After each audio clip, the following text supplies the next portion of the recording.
What is going on, ladies and gentlemen? Monkey Flop here, and today I'm doing a quick simple tutorial on screen resolution for your PlayStation 5.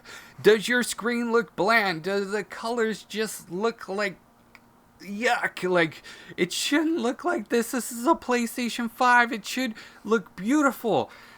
Maybe you had your PlayStation 4 connected to your TV before and it looked, perfect. You plugged in your PlayStation 5 and it's like, what's wrong with the colors?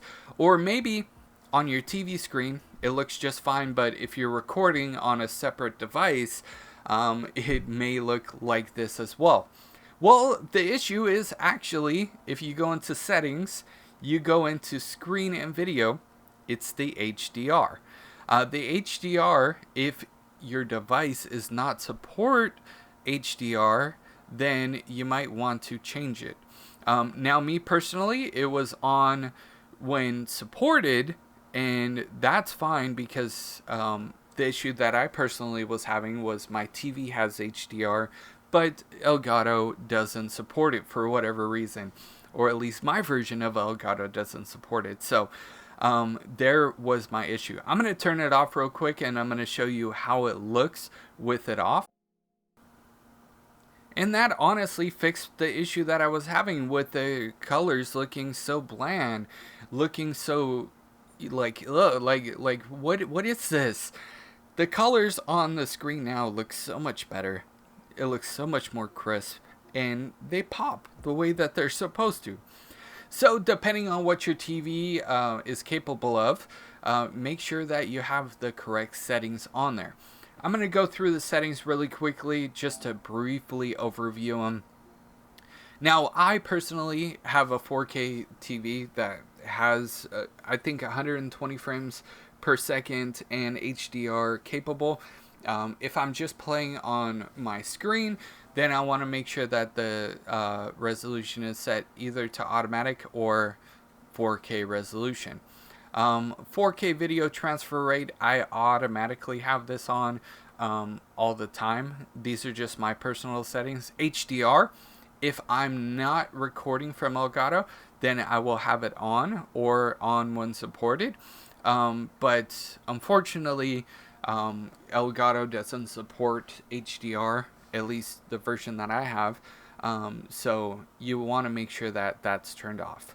If your TV is capable of HDR, then you could have it on. If you notice a difference, just play around with it. See what works best for you, because not my settings are going to work for your settings. So just make sure that that's set. Deep color output, I put automatically. But that's another one that you can adjust if you want. You can turn it off or you can have it automatically. RGB range, you can have it automatically. You can have limited or full. Play around with it and see what fits your, not only your playstyle best, but your viewing pleasure as well. Enable 120 HD output. I have it on automatically just because my TV has that, but you can turn it off if you like as well. But I'm going to show you guys again really quickly with HDR turned off. This is how the image quality looks. Let's go ahead and turn it back on just for science really quickly. Let's turn it back on so that way you guys can see the difference in what I'm talking about.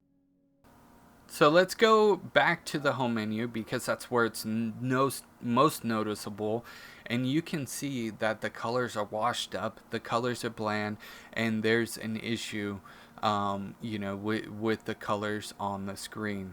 Hopefully this video tutorial has helped you out. If it did, please make sure to hit a like, comment down below, let me know what you guys honestly think. If you guys need more video tutorials on different things, please let me know. I'm always willing to help out. A lot of my videos that I've done on the PlayStation 4 are well received by a lot of people because they're trying to figure out how to do something, and it's a headache, it's an issue. I just turned it back off for a minute so that way you guys can see. But yeah, a lot of tutorials that I do help a lot of people out. So if you guys have any recommendations of tutorials, or if you're having issues with the PlayStation 5 at all, please let me know in those comments down below. And I will see you guys in the next news update. You guys are freaking awesome.